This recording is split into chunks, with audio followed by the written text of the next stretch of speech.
Oke, mungkin teman-teman yang sedang mengerjakan skripsi ini banyak bertanya, Pak, kok latar belakang saya sering salah ya? Padahal kan itu teks gitu-gitu aja. Sebenarnya kesalahannya di mana juga saya bingung. Nah, teman-teman, saya pernah membahas di video-video lainnya bagaimana cara membuat latar belakang. Nah, kali ini saya akan membahas ke teman-teman kenapa sih kesalahan-kesalahan itu sering terjadi atau banyak di latar belakang skripsi.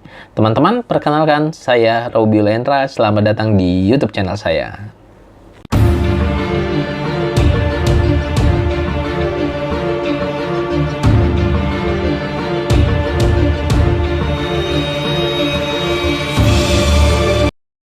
Teman-teman semua, seperti yang saya jelaskan tadi, saya akan membahas tentang kesalahan-kesalahan pada latar belakang skripsi, gitu ya. Tapi sebelum masuk ke pembahasan, jangan lupa untuk subscribe YouTube channel saya, share, like, serta komen, serta follow Instagram saya di @robilendra dan juga @skripsimahasiswa.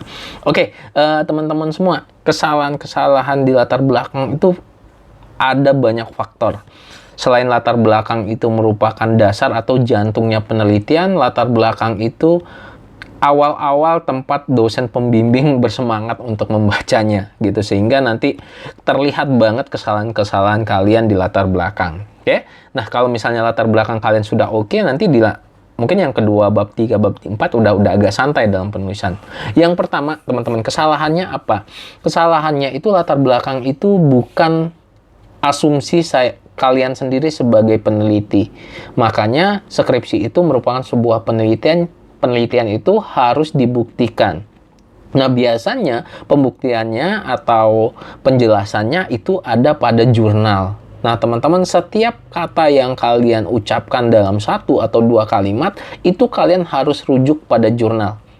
Kenapa sih dosen pembimbing itu cepat banget bahwa ini nggak benar latar belakangnya? Yang pertama, dia lihat citasi.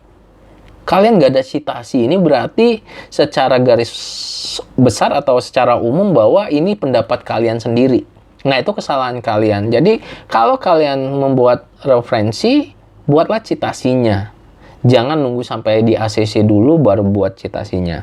Kemudian yang kedua, selain latar belakang itu bukan asumsi, bukan omongan kita yang harus dirujuk pada sebuah jurnal ataupun buku ataupun berita-berita yang memang lagi terkait dengan topik penelitian kalian, yaitu latar belakang itu harus bahasanya ilmiah. Bukan latar belakang aja sih sebenarnya, seperti yang saya jelaskan tadi bahwa latar belakang ini merupakan bagian pertama yang dibaca sama dosen pembimbing. Jadi semangatnya dan passionnya berbeda membacanya. Jadi pastikan kalian ingat lagi pelajaran bahasa Indonesia mengenai penulisan kata-kata atau kalimat yang baik, yaitu subjek, predikat, objek, keterangan.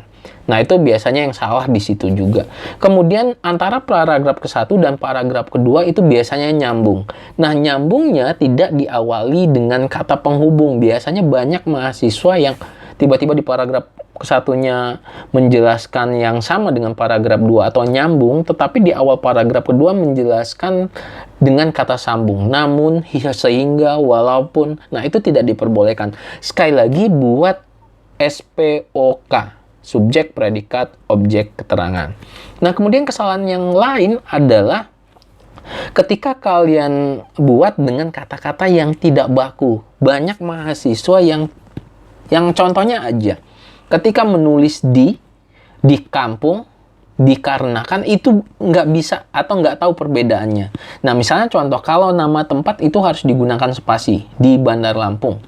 Tetapi kalau misalnya di itu merupakan kata penghubung, itu digabung. Nah, hal-hal seperti itu yang sebenarnya kita sudah lama pelajari di bahasa Indonesia, itu terlupa sama mahasiswa. Jadi, kebanyakan kesalahannya di tulisan-tulisannya, kemudian juga tidak mengerti latar belakang itu mau dibuat apa. Nah, di video yang lain saya sudah menjelaskan bagaimana cara membuat latar belakangnya, dan di video kali ini kesalahan-kesalahan dalam membuat latar belakang. Jika kalian memahami tentang membuat latar belakang ini, tentunya pasti nggak banyak revisi dari skripsi kamu, khususnya di bagian latar belakang. Nah, mungkin itu saja teman-teman kesalahan-kesalahan yang ada pada latar belakang. Mudah-mudahan video yang saya upload ini bermanfaat buat teman-teman. Kita ketemu lagi di video-video selanjutnya. Terima kasih buat yang sering nonton dan yang sudah nonton. Kita ketemu lagi. Assalamualaikum warahmatullahi wabarakatuh.